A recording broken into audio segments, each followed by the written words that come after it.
Here we go back to the original A Realm Reborn Zodiac Relic weapons. I'll cover why you may wish to go back, how long it's going to take, and the current optimum way to go about it. First up, why? Why oh why? First and foremost, epic glams.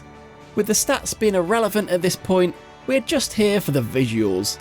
Pure opinion, and some of it may be nostalgia based, but I do think the Zodiac weapons provide some of the best looking weapons in the game still. For many classes, I do think Heavensward was the peak of relic weapon design, but A Realm Reborn comes a close second. Paladin, Warrior and Ninja in particular are absolute dynamite. Though all, bar maybe the Summoner weapon, are pretty great. I got my Warrior Ragnarok Zeta during the making of this video and I absolutely love it. Something about the length and thinness of the shaft versus the large head make for a very satisfying swing. I also love the light effects, which enhance rather than overwhelm the design of the weapon.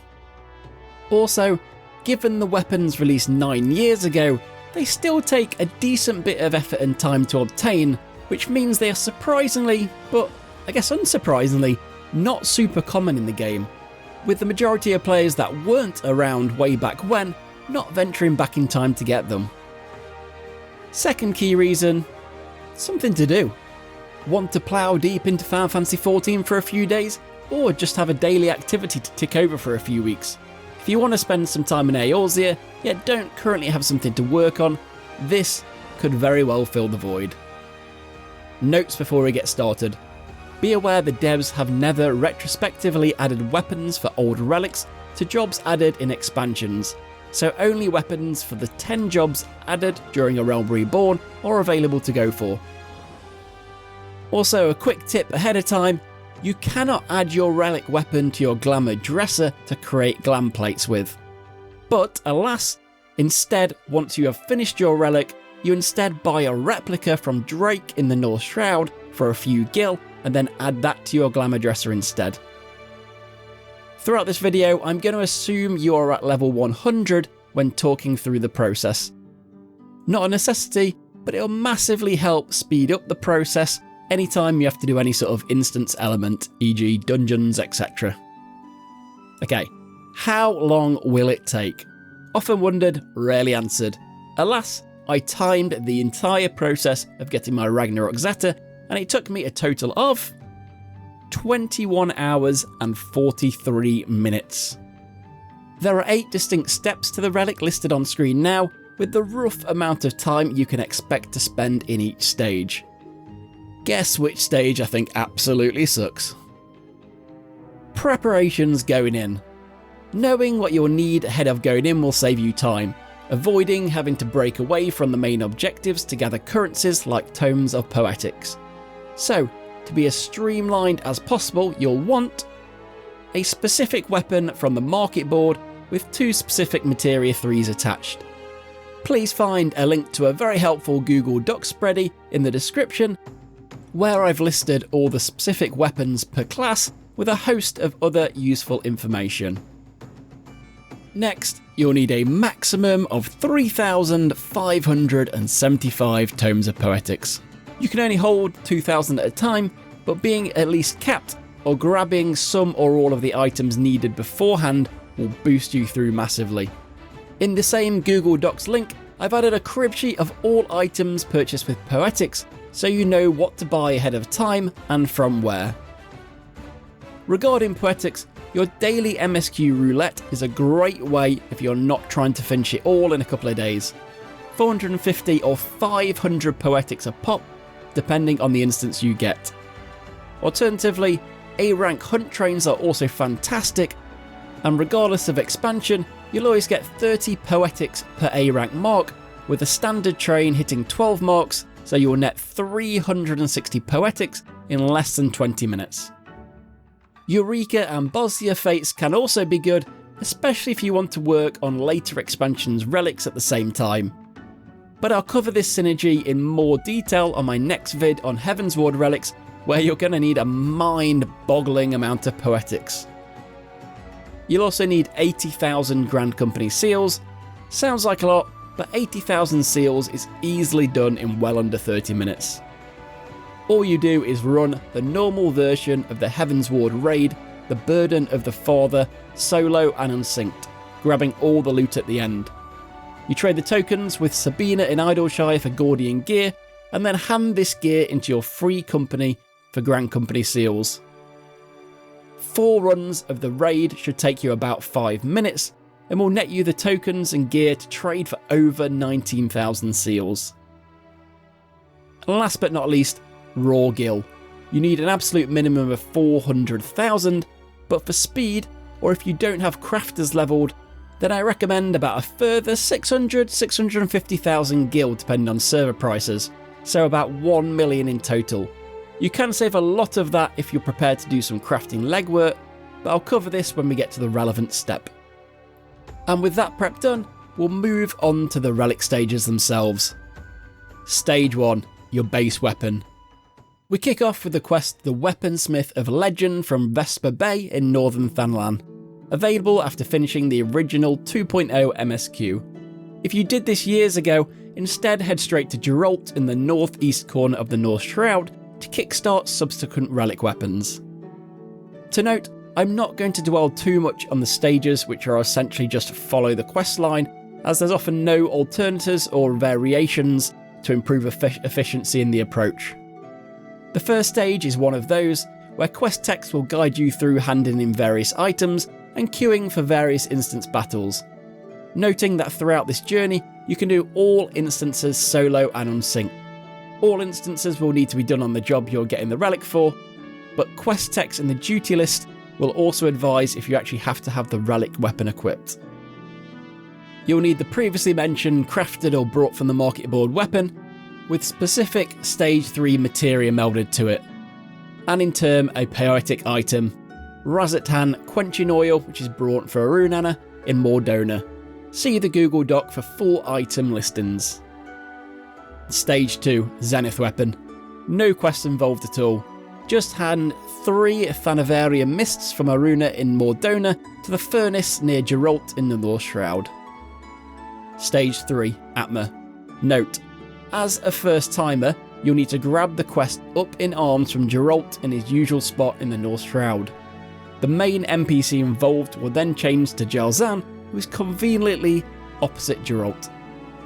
If you're going back for subsequent relics, then you won't need to pick up any main quests from here on. Just visit Jalzan with your relic equipped to start each stage as you progress. Note if, like me, you never did the Jalzan quest Kettle to the Metal, which is not needed for the relic, this may actually block you from being able to access the relic stages. You don't need to complete it, but just accept the quest to clear it so you can access Jalzan's relic menu. Fate grinding. Whether it's relics or the yokai event, fate grinds have personally never bothered me. I find them really low maintenance in terms of brain attention, so fire up a Netflix show, equip your relic and fate farm away. You're alerted to receiving an Atma via a pop-up alert post completing a fate. There's 12 unique ones to get in total, each from a different zone. Respective zones listed in the aforementioned Google track for you to keep track. The fates do have to be successfully completed rather than failed, but the fate rating you get doesn't impact whether you get an Atma or not. Mainly you're just at the behest of RNG, and roughly speaking, expect to be doing 5, 6, 7 fates per Atma. Stage 4, Animus. The diabolical stage. First you'll need 900 poetics on hand to complete. If new to do it, you'll have to do the quest Trials of the Braves from Jalzan in the North Shroud to unlock the NPC Gusana, who will be available going forward in Mordona. She will trade you Trials of the Braves books for 100 poetics each. You'll be able to hold one at a time, and you'll need to complete 9 in total. Each will require you to complete 3 dungeons, obviously do them unsynced, 3 fates, 3 levy quests, and 10 specific monsters in the open world. I won't try to sugarcoat it, it is incredibly monotonous. It feels like you hit the same targets in way too many books. I wish personally they'd just mixed it up a bit. Maybe one book has 6 dungeons, no fates, maybe another has 0 dungeons, but instead an Alliance raid. I think Crystal Tower, to be fair, was the only one available at the time. One with 10 fates? I don't know, who knows, but as for me it's easily the longest and most mind-numbing phase. A few books in, you do tend to speed up though a little bit due to getting familiar with where certain monsters and locations are.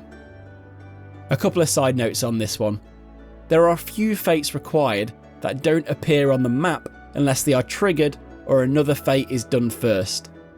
I've included a section in my Google Doc on in which fates these are in particular and how you actually trigger them. My strategy when waiting for particular fates, which seemed to work out quite well for me, was any time I was zoning to different zones for particular levies or mobs, I'd first cycle through the zones which I need fates in, hoping to see one ready to go on the map. Know that if there are one too many fates in a zone, as each zone does have a maximum, you may have to complete a couple of fates, and a particular mention for an annoying fate called Surprise in Upper Lenosha. The fate fails within about a minute of spawning, hence the aforementioned strategy of just hoping to happen upon a fate doesn't really work out well in this case. I failed it 2 or 3 times before taking a step back and trying to figure out what was happening. So if you do get the fate Surprise, instead look and wait for the chocobos and NPCs that spawn here on screen now near Camp Bronze Lake, and then follow them when they start to move. They spawn way before the fate becomes accessible, so doing this ensures you're there ahead of time to complete it. Last handy point is read the leaves. Read the text carefully as to whether it is a Grand Company leave or just a normal leave, as each zone you go to will have 2 different NPCs for each. Thankfully, they will be close to each other. And know that all leaves are not always available. So if the one you need isn't listed, all you need to do is complete any one single leave and that will reset the entire list. And I never had to do this more than once. Congrats, that is the longest, most painful stages over. Stage 5, Novus. Really the first stage where you can really enact real efficiency gains in the way you go about the process. Post the quest Celestial Radiance from Jalzan, or if you have previously done it going to Hubartin at the bonfire in central Thanalan, you'll trade 3 superior inks for Marana in Mordona for a Sphere Scroll. Your initial goal is to obtain 75 Alexandrite. You can get them from any fates equipped with an Animus weapon, from Hunt Billmasters near your free company for 50 allied seals each, which, if you happen to have some allied seals sitting doing nothing, is a great way to speed up the process a little bit, though I would recommend buying in blocks of 5, so like 5 from here, 10 from here, because of how we'll get the majority in a moment. And lastly, the third and strongly recommended route, getting Alexandrite from mysterious maps. These cost 75 poetics each from Marana in Mordona. They take probably less than a minute to complete and net you a lovely 5 Alexandrite each. So you need to do 15 maps in total, which will cost 1,125 poetics. The 2 hours I took at this stage did include a little bit of poetics farming as well, so if you've already got the tomes needed, you'll get through this point a lot quicker. Mysterious maps function just like normal treasure maps. Using them will give you a X marks the spot map, find and head to that location and dig for a chest. You can hold 3 on your person at any one time. To do this, activate 1 map, put a 2nd in your Chocobo saddlebag and a 3rd in your inventory. If you're trying to stock up beforehand, you can also add 1 to each of your retainers. Note, if you are slightly short on poetics, then once a day, the quest A Morbid Motivation from Brandwine in Mordona will not only hand you 1 mysterious map, but also enough poetics for a 2nd and even a 3rd map depending on the roulette dungeon you get. If new, you'll have to complete the quest One Man's Trash from the North Shroud to unlock this option. If you have 0 poetics at this stage, then a Realm Reborn A rank hunt trains are great, as you'll get both enough allied seals for 9 Alexandrite and poetics for 4 maps, aka 20 more Alexandrite, from a single Realm Reborn A rank hunt train. Once you have your 75 Alexandrite, head to the market board to buy some materia. you'll use the Alexandrite to meld 75 materia to your sphere scroll. Stats don't matter at this point, so pick whatever materia types are the cheapest on the market board. I often found the materia 1s needed were the most expensive at around 1000 gil each, with materia 2 to 4s going for sub 100 gil. The way it works is this. Say you pick Determination to focus on first. You must meld 11 level 1 Determination materia. After the 11th, you'll then have to instead meld level 2 Determination materia, then after 11 of those, level 3, and then level 4. After the first 6 of each level, the success rate will drop, though thankfully an unsuccessful meld will never lose you Alexandrite, just the cheap materia. Stage 6, Nexus. The first of 2 light farming steps. That's to say where you'll basically need to run instances with your relic equipped to gain light powering up your relic. There are many dungeons, trials, even Borderlands PvP that can be completed to give light, a system of light bonuses, but at this point, all you really need to know is unsync and solo Ifrit Extreme. You'll get a Zodiac Glass from the kickoff quest, Soul Glazed Relics from Jelzan, but if you're coming back to this later, you can also get another one from Drake standing near Geralt. This tracks your progress, advising that your weapon is bursting with activity when you've completed the task. You'll also get a big quest complete on screen when you finish. It takes 2000 light points to complete, and you'll get 32 points per Ifrit EX kill. This sounds like a lot, but appreciate at level 100 you should be able to down Ifrit in as low as 5 seconds. Including load in and out time, I could consistently get Ifrit X down 3 times within 1 minute. Doing the maths, you'll need to kill Ifrit EX 63 times. If you do it in less runs, then you've gotten extremely lucky, and that'll mean that Ifrit X was an instance receiving bonus light, which changes every 2 hours. Bravo! Unfortunately though, there isn't a way to look up which instance is getting bonus light at a particular time. It was always just a matter of completing different instances and seeing if the light description had changed. E.g., under a bonus window, Ifrit would give brilliant light instead of bright light. One big caveat though to this approach is the scholar job. Call me out if it's a skill issue, I take no offence, but it's the only job which I struggle to consistently down Ifrit X before the first transition where he becomes invincible. This then adds extra time to the encounter, with most times ending up post the nails phase, taking the completion time from 5 seconds-ish to about 1 minute and 15. Not good. If this is the case, then I'd recommend instead doing Thorn March Extreme. If you can time your AoEs well to stop the ads spreading around the arena, you'll complete it in sub 30 seconds. Stage 7, Zodiac. First timers will need to complete the quest Wherefore Art Thou Zodiac from Zul'Jan. Otherwise, there'll be 4 repeat quest givers already out there in the world to head to. They can be done in any order, and they are the quest A Ponds of Flesh from Papania in Mordona, A Labour of Love from Guiding Star in Mordona, A Treasured Mother from Bragwine in Mordona, and lastly, Method in His Malice from Adkin in Central Thanalan. Each quest requires variations on the 3 same things.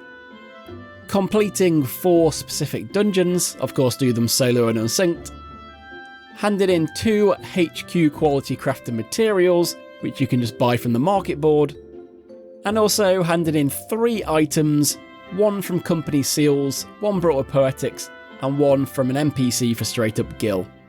I've added all the item names, currencies, and vendors in the Google Docs spreadsheet for your convenience. There's not really much to say on this step.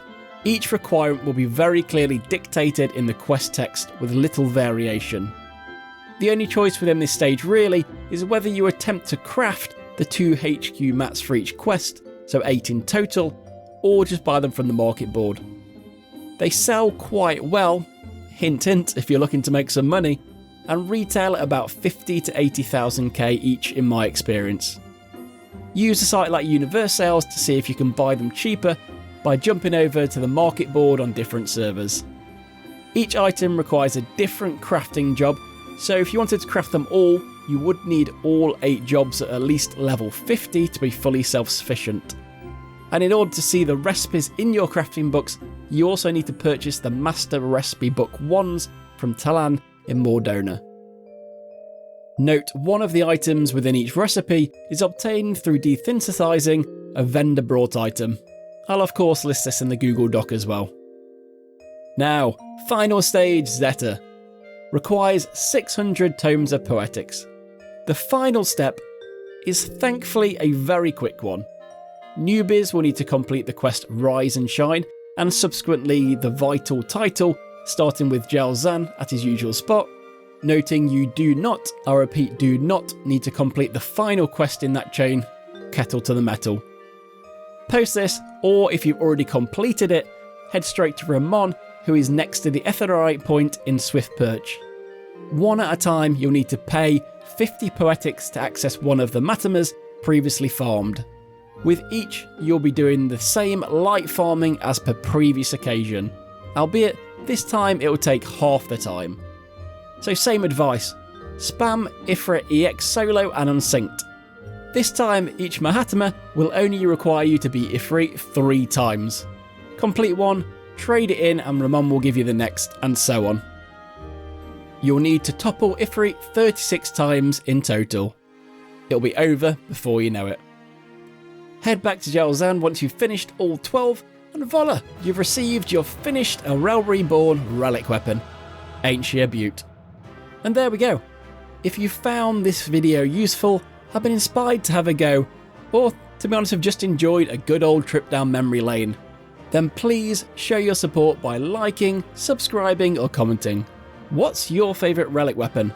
Or even your overall relic journey? I'd love to hear that.